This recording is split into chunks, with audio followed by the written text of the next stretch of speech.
সংগ্রামী বন্ধুগণ, আজ পহেলা মে মহান শ্রমিক দিবস উপলক্ষে গণতান্ত্রিক সাংস্কৃতিক ঐক্য আয়োজিত সাংস্কৃতিক সমাবেশে চারণ সাংস্কৃতিক কেন্দ্রের পক্ষ থেকে সকলকে জানাই লাল সালাম। 1886 সালের পহেলা মে থেকে আজ 2025 সালের পহেলা মে অবধি ইতিহাসের পাতায় লিপিবদ্ধ হয়েছে বহু ঘটনা। 71 পরবর্তী বাংলাদেশেও ঘটেছে দুইটি গণ অভ্যুত্থান। এত কিছুর মধ্য দিয়েও শ্রম শোষণ কি বন্ধ হয়েছে? শ্রমিকদের প্রতি রাষ্ট্রযন্ত্রের নিষ্ঠুর দৃষ্টির কি পরিবর্তন হয়েছে? সমাজে জিয়ে রাখা শ্রমিকদের শ্রেণী বৈষম্যের কি অবসান হলো? এক শব্দে এই সকল প্রশ্নের উত্তর হলো না। তাই আজও ন্যায্য মজুরির দাবিতে শ্রম ভবনের সামনে আন্দোলনরত শ্রমিকদের উপরে আক্রমণ চালাতে সেনাবাহিনী, পুলিশ এবং তার পৃষ্ঠপোষকদের হাত কাঁপে না।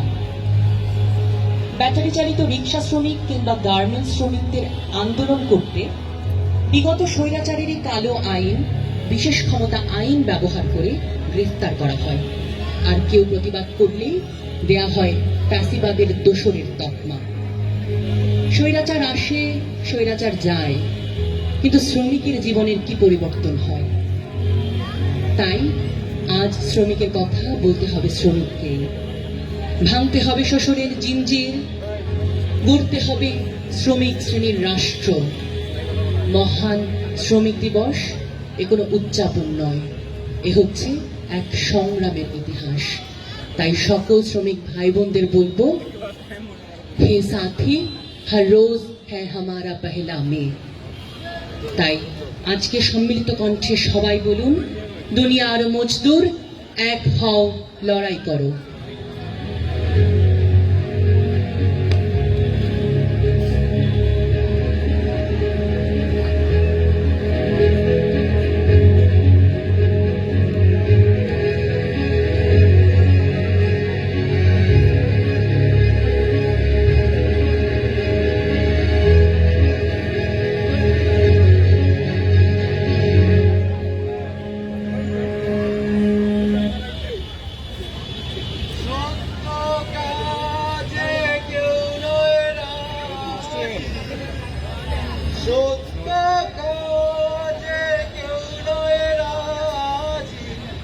সবই দেখি তা না না না, জাত গেল জাত গেল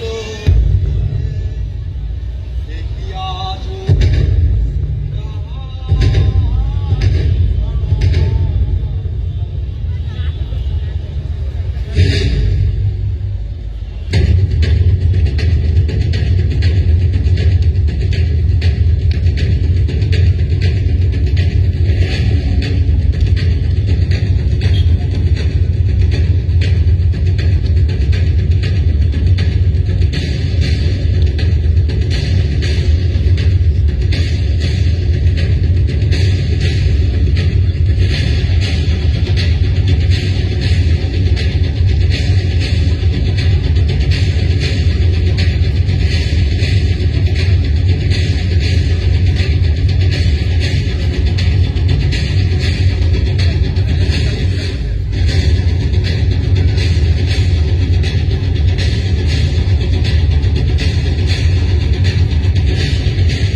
বিচার সাম্য মর্যাদা ন্যায় বিচার সাম্য মর্যাদা ন্যায় বিচার সাম্য মর্যাদা ন্যায় বিচার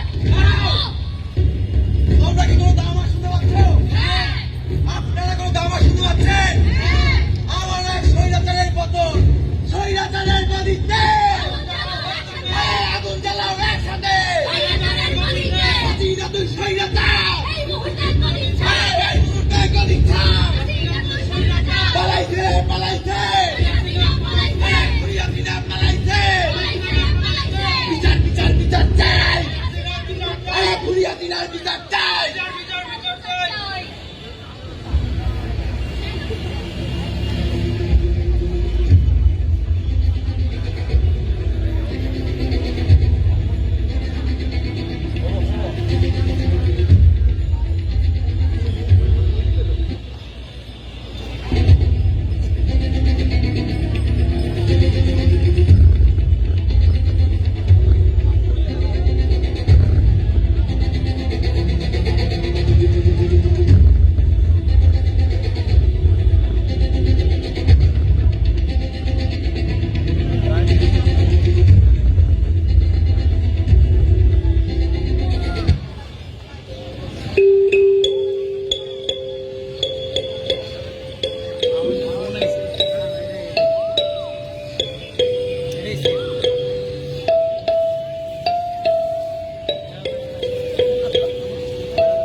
কারণ এই স্বৈরাচার সরকার আমার সকল অধিকার কেড়ে নিয়েছে। এই যে রিক্সা শ্রমিক ভাই, আপনি কেন জীবন বাজি রেখা ছাত্রদেরকে রিক্সায় উঠেছিলেন? কেন নিয়ে গেছিলেন তাদের হাসপাতালে? কারণ এই ফ্যাসিস্ট সরকার আমার হাতের অধিকার কাইরা নিছে।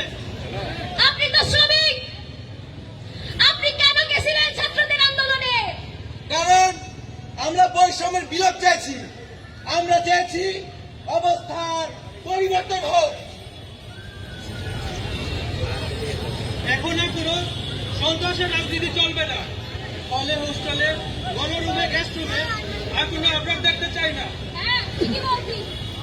কলেজ ক্যাম্পাসে কোনো রাজনীতি চাই না। রাজনীতি মুক্ত একটা ক্যাম্পাস চাই। আশ্চর্য! এই কথাটা লীগের মধ্যে শোনায়। ছাত্রলীগ যেমন আমাদেরকে ফেসবুকে কিছু লিখতে দিল না, মত প্রকাশের স্বাধীনতা ছিল না, এই কথাটাও অনেকটা সেই রকম। আমরা যদি রাজনীতিই না করতাম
বসেন রাউন্ড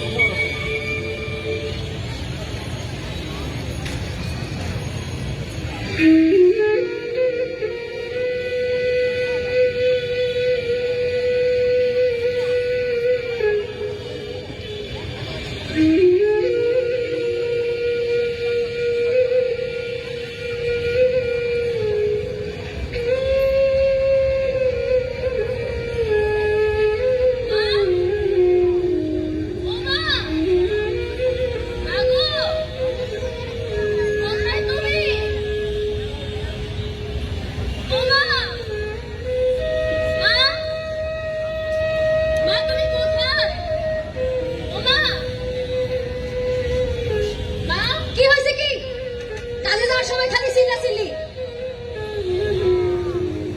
মা ক্ষুধা লাগছে ভাত খেতে দিবে না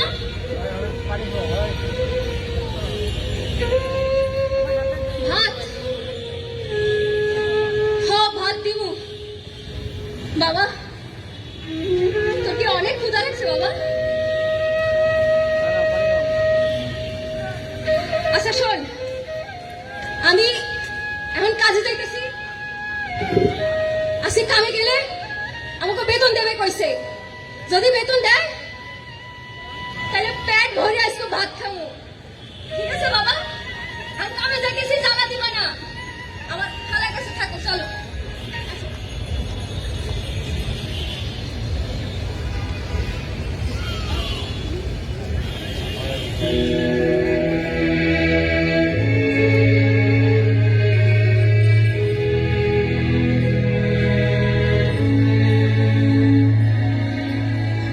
মাথার ঘাম পায়ে খাইলাম ফসল ফলাইলাম এই ফসলের ন্যায্য দাম পাইলাম না তাহলে শোনেন আমার কষ্টটা আজ 9 মাস হয়ে গেল তোকে লইয়া দাঁড়ায় দাঁড়ায় ঘুরতেছি আমার পোলাটাই গুলি খেয়েছে টাকা দিচ্ছে না টাকা না দিলে কেমনে পোলাটাই চিকিৎসা করাবো চিকিৎসা না করতে পারলে পোলাটা বিনা চিকিৎসায় মরে যাবো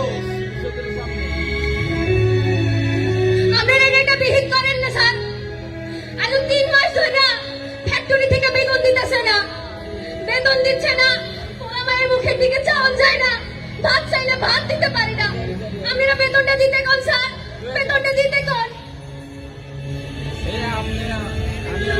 আদিবাসীরা সামনে দেখছি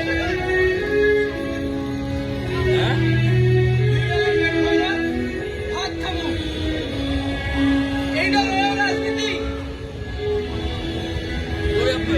ট্রেড ইউনিয়ন করতে চাইলে বিশেষ ক্ষমতা আইন নিয়ে গ্রেফতার করবো এইটাও রাজনীতি সাংস্কৃতিক চর্চার পূর্ণ স্বাধীনতা দিতে হবে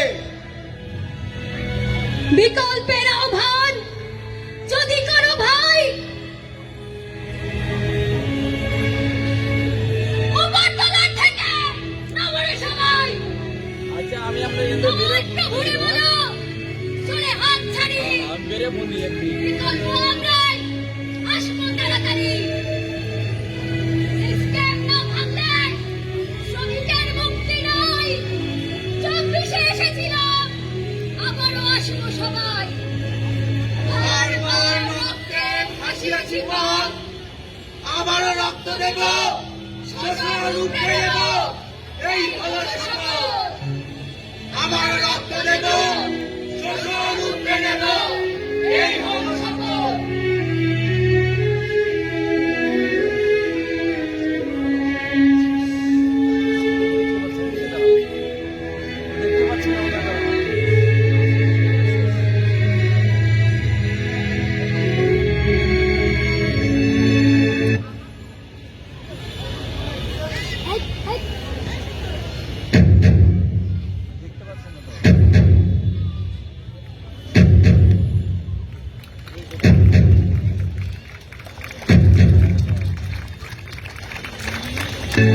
এই নাটকের যিনি নির্দেশনায় আছেন এবং আবহ সঙ্গীতে যিনি ছিলেন কনক হাসান এবং তাহুদুল ইসলাম তন্ময়কে মঞ্চে আসার জন্য আহ্বান করছি।